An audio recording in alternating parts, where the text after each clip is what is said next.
የጌታችንና የመድኃኒታችን የኢየሱስ ክርስቶስ ስም ለዘላለም የተባረከ ይሁን። ክቡራን ተመልካቾቻችንና አድማጮቻችን ይህ ከብርሃን መገናኛ የሚተላለፍ ከኤልሻዳይ ቴሌቪዥን ጋር በመተባበር የሚተላለፍ የቤተሰብ አገልግሎትን የሚመለከት ትምህርት ነው። እኔ ቄስ ዶክተር ጎፈሬ አዲሾ ይባላለሁ። በሚቀጥሉት ጊዜያት በተለይም ቤተሰብን በሚመለከት ዋና ዋና ጉዳዮች ላይ አብረን እንነጋገራለን። እግዚአብሔር እንዲያስተምረን ከቃሉ አብረን እናንብብ። ቆላስይስ ምዕራፍ 3 ቁጥር 18 ሚስቶች ሆይ በጌታ እንደሚገባ ለባሎቻችሁ ተገዙ፣ ባሎች ሚስቶቻችሁን ውደዱ፣ መራራ አትሁኑባቸው። ልጆች ሆይ ይህ ለጌታ ደስ የሚያሰኝ ነውና በሁሉ ለወላጆቻችሁ ታዘዙ። አባቶች ሆይ ልባቸው እንዳይዝል ልጆቻችሁን አታበሳጯቸው። አሜን። እንጸልይ። የጌታችንና የመድኃኒታችን የኢየሱስ ክርስቶስ አባትና አምላክ ዛሬ ደግሞ እንዲህ ተገናኝተን አንተ በመሰረትከው ቅዱስና የተባረከው የቤተሰብን ሕይወት ለመነጋገር ዕድል አግኝተናልና ለሁላችን ለእኔም ለተናጋሪና ለአድማጭ ተመልካቾቻችን ሁሉ ከቃልህ እንድታስተምረን ከመንፈስህ እንድትናገረን በማስተዋል ጌታ ሆይ እንድንማር ጊዜውን ሁሉ ላንተ አሳልፌ እሰጣለሁ። በጌታችንና በመድኃኒታችን በኢየሱስ ክርስቶስ ስም አሜን። አሁን ከእግዚአብሔር ቃል እንዳነበብነው በተለይም በዚህ ትምህርታችን 3 ዋና ዋና ጉዳዮች እናነሳለን። በሚቀጥሉት ሳምንታት የመጀመሪያው ስለ ቤተሰብ እናነሳለን። ባለፈው በ4 ክፍለ ጊዜዎች ሰፊ ትምህርቶችን አብረን ወስደን ነበረ። በዚህኛውም ደግሞ እንደዚሁ ሰፋ ያለ ስለ ቤተሰብ እናነሳለን። በተለይም ዛሬ በመጀመሪያ ጊዜ የማነሳው በቆላስይስ ምዕራፍ 3 ቁጥር 18 እስከ 20 ላይ እንደተጠቀሰው በቤተሰብ ስላለው ተግባቦት እንነጋገራለን። ቤተሰብ የሚነጋገር ማህበረሰብ ነው። ቤተሰብ የሚግባባ፣ የሚደማመጥ፣ አንዱ ለሌላው የሚኖር ነው። በቤተሰብ ውስጥ በምንኖርበት ጊዜ አንዳችን ሌላችንን በመስማት፣ አንዳችን ሌላችንን በማድመጥ፣ አንዳችን ለሌላችን ዋጋ በመስጠት የምንኖረው ሕይወት ነው። አንደኛ ጢሞቴዎስ ላይ እንደምናነበው ዘመናችን ሰዎች የማይደማመጡበት ዘመን ነው። የማይከባበሩበት ዘመን ነው። የማይስማሙበት ዘመን ነው። በዚህ ዘመን ውስጥ ሆነን ቤተሰብ እንዴት አብሮ መኖር ይችላል የሚለውን ዋና ዋና ነገሮች እናነሳለን። በትዳር ውስጥ 10 ዋና ዋና ነገሮች አሉ። የመጀመሪያው የሀብትና የጥምረት ወይም የሀብትና የጥሪት የጋራ መንፈሳዊና ማህበራዊ ተግባቦትና ግንኙነት ወይም ኮሚኒኬሽን እንደ ሪሌሽንሺፕ።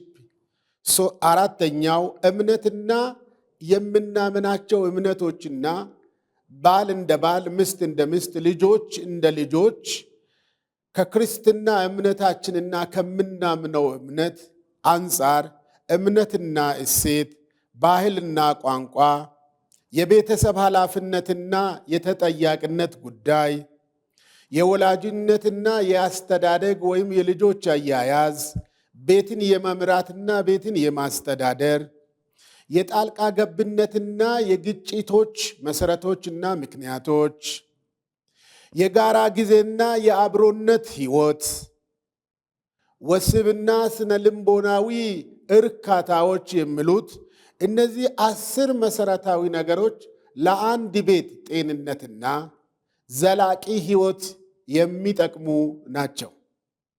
አንድ ቤት እንዳይዘምም የሚረዱ ናቸው።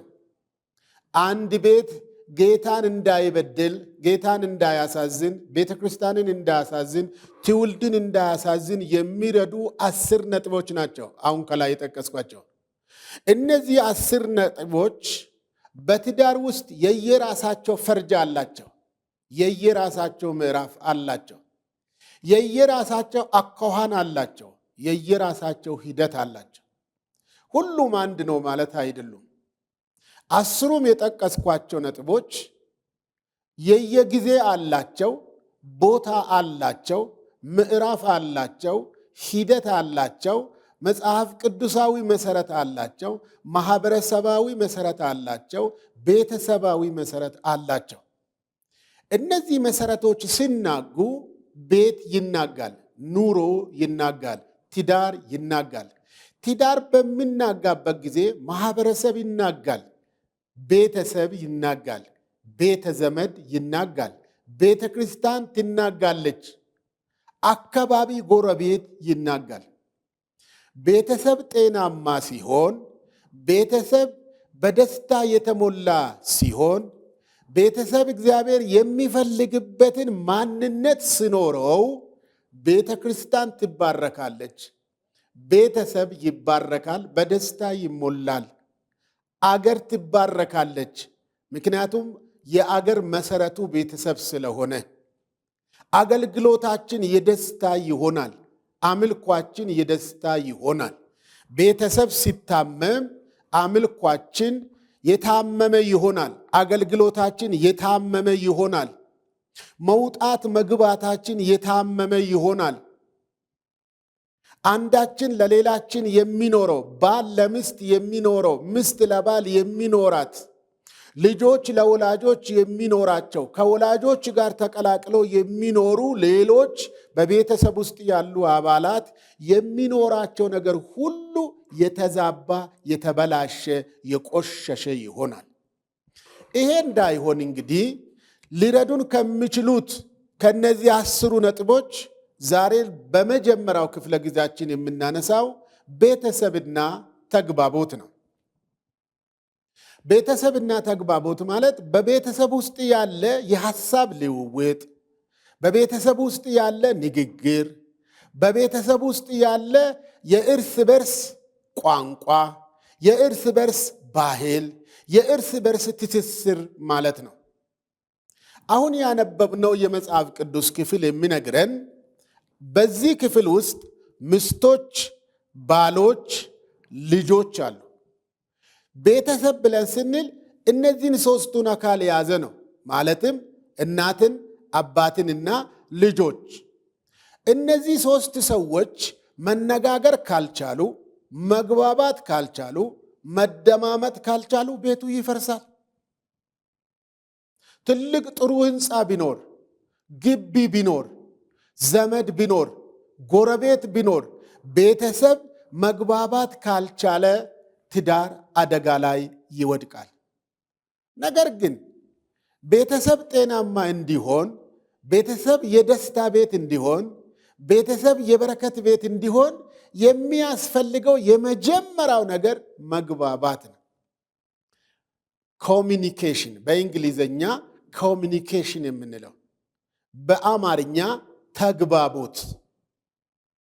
ብዙ ባልና ሚስቶች የትዳራቸው የመናጋት ምክንያት መግባባት አለመቻል። ይሄ ማለት የቤተሰብ ተግባቦት ማለት መቀባበል መቻል ማለት ነው። የቤተሰብ ተግባቦት ማለት መቀባበል መቻል ማለት ነው።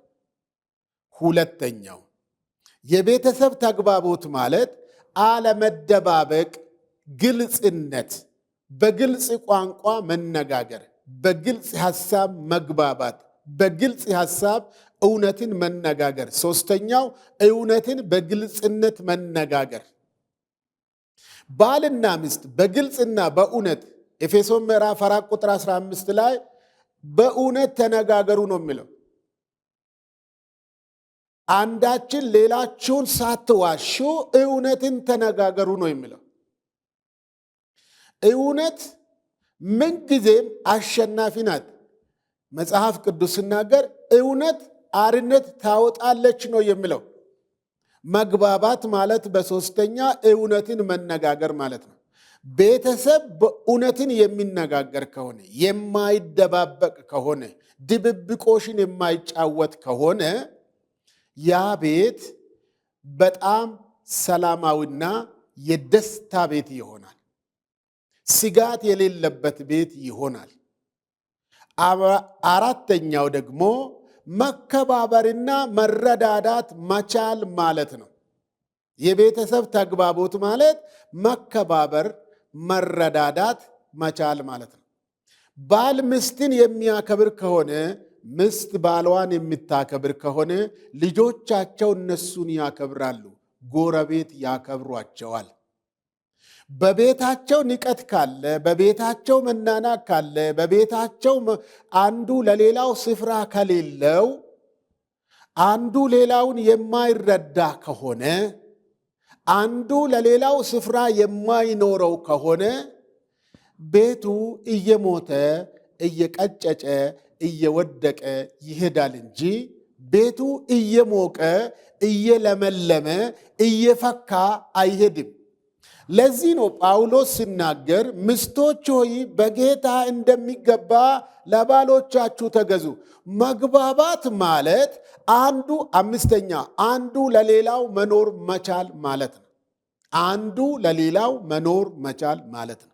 ትዳር ውስጥ መግባባት ማለት አንዱ ለሌላው፣ ባል ለሚስት፣ ሚስት ለባል፣ ልጆች ለወላጆቻቸው መኖር መቻል ማለት ነው። በሌላ አባባል መደማመጥ መቻል ማለት ነው። መግባባት መቻል ማለት መደማመጥ። ባልና ሚስት ከዚህ ቀደምም እንደተናገርኩት በአይን ያወራሉ፣ በአይን ያያሉ፣ በአይን ይሰማሉ። ይህቺ የኛ አይን ትናገራለች፣ ታደምጣለች፣ ደግሞም ታያለች። መግባባት ማለት ትዳር ውስጥ መደማመጥ ማለት ነው። አምስተኛው እሱ መደማመጥ ባለበት ጩኸት የለም። መደማመጥ ባለበት ሰላም አለ። መደማመጥ ባለበት መከባበር አለ። መደማመጥ ባለበት እውነት አለ። መደማመጥ ባለበት መቀባበል አለ። ምክንያቱም ሰምተናል። መደማመጥ ባለበት መብራሪያ አለ። ምን ለማለት እንደተፈለገ፣ ምን ለማለት እንደፈለገች ባል ይሰማል፣ ባል ይረዳል። መደማመጥ ከሌለ አንዱ ለሌላው ጆሮ ከሌለው፣ ይሄ የሚሰማ ጆሮ፣ ውስጣዊ ጆሮ፣ ውጫዊ ጆሮ ከሌለው የሚነገረውና የሚባለው ነገር ሁሉ ከንቱ ነው የሚሆነው። በባልና በሚስት መካከል ጆሮ ለእርስ በርሳቸው ባዳ መሆን የለበትም፣ አድማጭ መሆን አለበት። ይሄ ማለት ባል የተናገረው ነገር ሁሉ ግልጽ ነው ማለት አይደለም። ሚስት የተናገረችው ነገር ሁሉ ግልጽ ነው ማለት አይደለም። ታዲያ መደማመጥ ማለት ምን ማለት ነው? መደማመጥ ማለት አንዱ የሚናገረው ሌላ ስፍራ ሰጥተው ጊዜ ሰጥተው ማድመጥ ማለት ነው። ጊዜ መስጠት ማለት ነው። ማብራሪያ መጠየቅ ማለት ነው። ምን ለማለት ነው የፈለግሽው? ምን ለማለት ነው የፈለግከው? ስድስተኛው መግባባት ማለት መነጋገር፣ መወያየት ማለት ነው። መደማመጥ የቻሉ ሰዎች መነጋገር ይችላሉ፣ መወያየት ይችላሉ። የብዙ ትዳር ችግሩ መወያየት አለመቻል ነው። እስቲ ቁጭ በሉና ስለ ጉዳዮቻችሁ ተነጋገሩ፣ ስለ ልጆቻችሁ ተነጋገሩ፣ ስለ በጀታችሁ ተነጋገሩ፣ ስለ ዘመዶቻችሁ ተነጋገሩ፣ ስለ ስሜታችሁ ተነጋገሩ፣ ስለ ትዳራችሁ ተነጋገሩ፣ ስለ ጎረቤቶቻችሁ ተነጋገሩ፣ ስለ ቤተ ክርስቲያናችሁ ተነጋገሩ፣ ስለ አገልግሎታችሁ ተነጋገሩ፣ ስለ ጸሎታችሁ ተነጋገሩ። እስቲ ቁጭ በሉ። ባል ቀዥቃዣ፣ ሚስት ቀዥቃዣ፣ እሱም ይሮጣል፣ እሷም ትሮጣለች። እሱ ይናገራል፣ እሷ ትናገራለች። ማን ይስማ? አየር እንደሆነ አይሰማንም።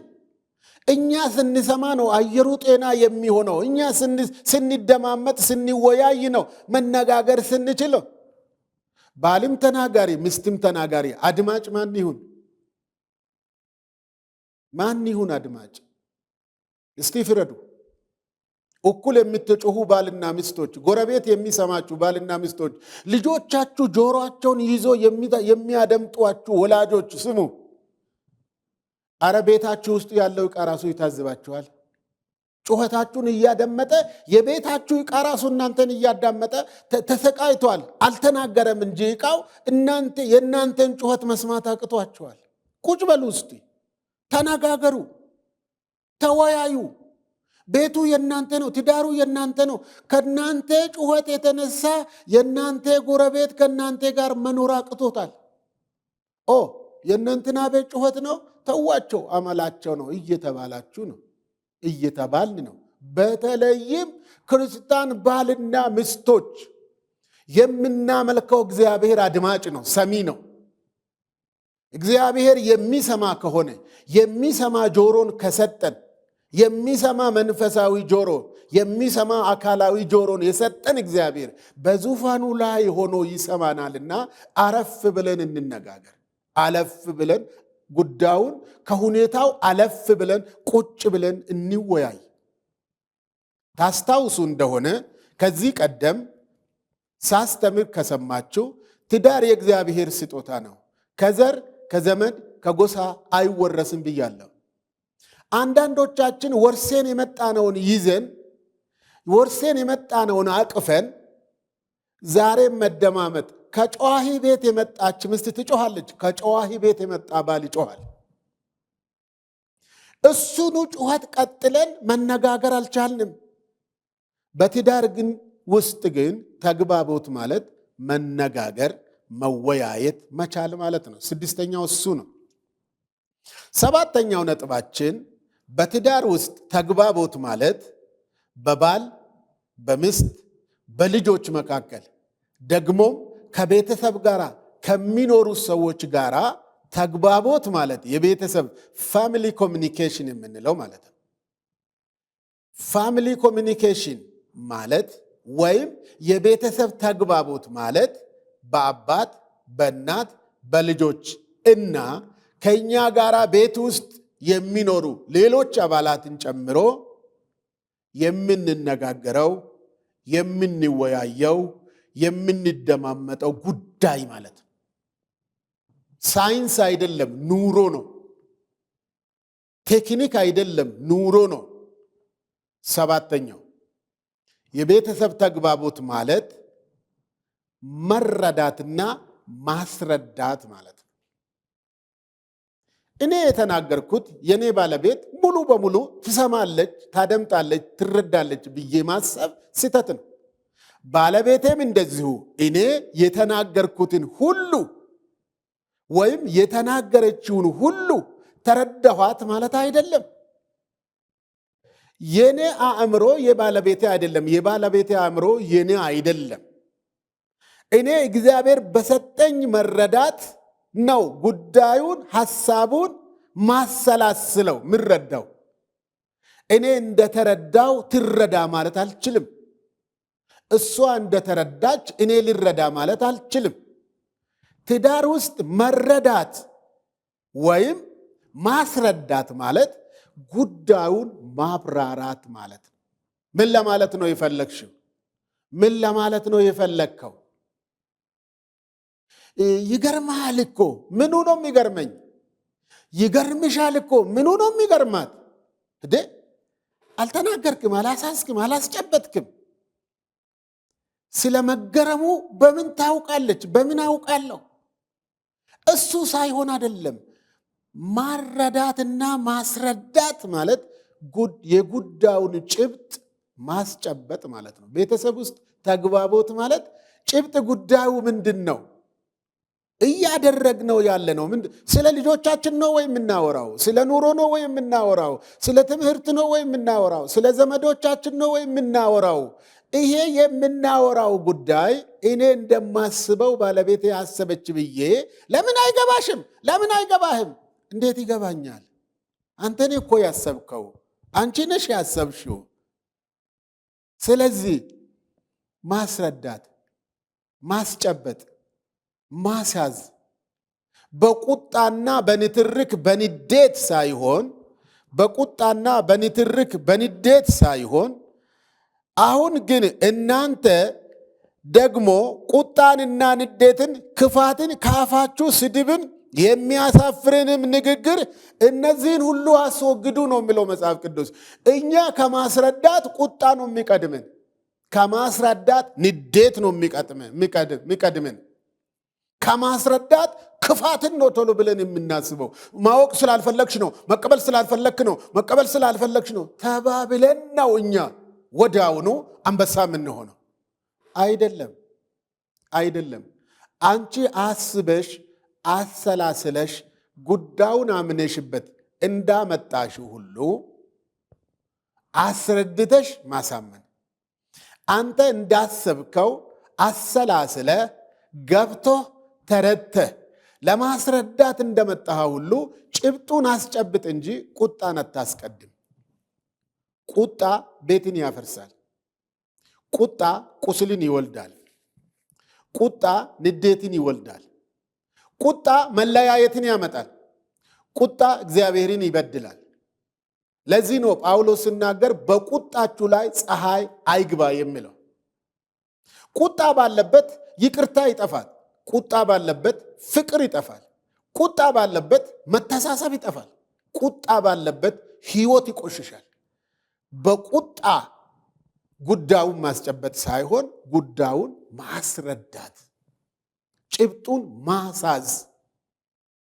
እንዲህ ነበር እኔ የማስበው፣ እንዲህ ተሰማኝ። በጤናማ ባልና ሚስት መካከል ይሄ መረዳትና ማስረዳት የሚባለው ጉዳይ አንተ የኔ እኮ እንደዚህ ያሰብኩ እንዲህ እኔም እኮ ተሰማኝ። ይሄ ጤንነት ነው። ገና ጉዳዩ ሲነሳ ታዲያ ምን ችግር አለ? ገብቶኛል ማለት ነው፣ ገብቷታል ማለት ነው። ግን ሁሌ እንደዛ ይሆናል ማለት ግን አይደለም። አንዳንድ ጊዜ በሌሎች ጉዳዮች ተይዘን፣ በሌሎች ሐሳቦች ተይዘን፣ በሌሎች ምክንያቶች ተይዘን ችግር ውስጥ እንገባለን።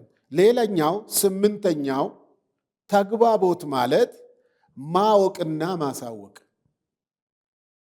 ማስረዳትና መረዳት ከማወቅና ከማሳወቅ የተለየ ነው። ማወቅና ማሳወቅ። ይሄ በሚሆንበት ጊዜ ያወቅኩትን በገባኝ መጠን ሳሳውቅ መረዳት ይመጣል፣ መወያየት ይመጣል፣ መነጋገር ይመጣል፣ መደማመጥ ይመጣል፣ መከባበር ይመጣል፣ እውነት መነጋገርና ግልጽነት ይመጣል፣ ድብብቆሽ ይጠፋል፣ መቀባበል ይጨምራል። ዘጠነኛው የቤተሰብ ተግባቦት ማለት በጉዳዩ ላይ መስማማት ማለት ነው። በጉዳዩ ላይ መስማማት ምንድነው ጉዳዩ? ይሄን ማድረግ የምንችለው በኤፌሶን ምዕራፍ 4 ሙሉ ምዕራፉን ስታነቡት እንደሚታገኙት የቤተሰብ ተግባቦት በቤተሰብ ውስጥ የሚጠነክረውና የሚያድገው አንደኛው መስማማት የሚመጣው፣ መቀባበል የሚመጣው፣ መከባበር የሚመጣው፣ መደማመጥ የሚመጣው፣ መነጋገር የሚመጣው፣ መወያየት የሚመጣው፣ ግልጽነት የሚመጣው የመጀመሪያው እርስ በርሳችን ስንተዋወቅ። የብዙ ባለትዳር ችግር ተጋቡ እንጂ አይተዋወቁ። ለጉዳዩ ትኩረት መስጠት፣ በምንነጋገረው ነገር ላይ ትኩረት መስጠት፣ ስለ ትዳራችን ትኩረት መስጠት፣ ስለ ልጆቻችን ትኩረት መስጠት፣ ስለምናወራው ነገር ትኩረት መስጠት። እንዲህ ለማለት ነው የፈለግከው፣ እንዲህ ለማለት ነው የፈለግሽው ብለን አስቀድመን በር መዝጋት ሳይሆን ትኩረት የግል ትርጉም ትተን በቀና ጉዳይን መረዳት፣ ቀና በሆነ አስተሳሰብ። ድሮውኑ አውቅሻለሁ፣ ድሮውኑ አውቃለሁ ከማለት በቀና ጉዳዩ መረዳት። ሰው እየዋሸም ከሆነ እየዋሸችም ከሆነ አንቺ በቀና ጉዳዩን ስትረጂ መግባባት ይመጣል። ያለ ምክንያት ገብቶኛል ብለን ቶሎ ብለን ሪዝን አውት ማድረግ ሳይሆን እሺ ብለን ይሄ በጋራ ጉዳይ ላይ የጋራ የሆነ ትዳር ውስጥ የሚነሱት ጉዳዮች በሙሉ የግል አይደሉም። ትዳርን ሊገነቡ ትዳርን ሊያፈርሱ ይችላሉ። በጋራ እንደተናገርኩት ለእውነት ምላሽ መስጠት፣ ስትወያዩ ጉዳዩን በማወቅ ስለምን እንደሆነ ስለማን እንደሆነ ስለምን ምክንያት እንደሆነ በማወቅ መነጋገር። ያ በሚሆንበት ጊዜ ግልጽነት በቤታችሁ ይሆናል። የጋራ የሆነ ህይወት ይመሰረታል። መስተጋብራዊ የሆነ ህይወት ይኖራችኋል። ራስን ከሁኔታ ጋር ከማስተካከል ይልቅ ለቤት ማሰብ ይመጣል። የተጠናከረ ግንኙነት ይኖራችኋል።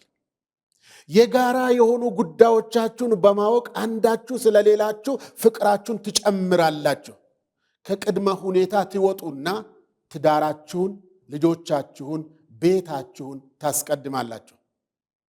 የጠበቀ ወዳጃዊ እውነት በቤታችሁ ውስጥ ይኖራል። ከመረጋገም ያማረ ቃል ካፋችሁ ይወጣል። የምስጋና ቃል ካፋችሁ ይወጣል። የመበረታቻ ቃል ካፋችሁ ይወጣል። የጸሎት ቃል ካፋችሁ ይወጣል። የይቅርታ ቃል ካፋችሁ ይወጣል። የትህትና ቃል ካፋችሁ ይወጣል። ፍላጎታችሁንና ቤታችሁን ያማከለ ነገር ከቤታችሁ ውስጥ ይበቅላል። ደስታችሁ ይጨምራል። ቅብብሎሻችሁ ይጨምራል። ቅርርቦሻችሁ ይጨምረዋል። አእምሯችሁ፣ ስሜታችሁ፣ መንፈሳዊ ነገራችሁ እያደገ ይሄዳል። መግባባት ካልቻላችሁ ታማኝነት ከቤታችሁ ይጠፋል። ቅንዓትና ቅንቅን ቤታችሁ ውስጥ ይገባል። መግባባት ከቻላችሁ ግን አንዱ ለሌላው ይታዘዛል። ስለዚህ በጌታ አሁን ትምህርቱን እየተከታተላችሁ ያላችሁ ሁላችሁ መጽሐፍ ቅዱስ የሚለን ተግባብተን ተደማምጠን አንዳችን ለሌላችን በመከባበር በመቀባበል በመዋደድ በአብሮነት በትዕግስት በፍቅር እንድንኖርና እንድንግባባ መጽሐፍ ቅዱስ ያዘናል። እንደዚህ ሲሆን ትዳራችን ለትውልድ፣ ለልጆች፣ ለቤተሰብ፣ ለቤተ ክርስቲያን የሚጠቅም ይሆናል። በሚቀጥለው በሌላኛው ትምህርት እስክንገናኝ የዛሬውን በዚህ እናበቃለን። ጥያቄና አስተያየት ቢኖራችሁ 0911 74 77 52 ቄስ ጎፈሬ ብላችሁ በመደወል ምክርንና አገልግሎት ማግኘት ትችላላችሁ። ይህ በብርሃን መገናኛ እየተዘጋጀ ከኤልሻዳይ ቴሌቪዥን ጋር በመተባበር የሚቀርብላችሁ ሳምንታዊ ፕሮግራም ነው።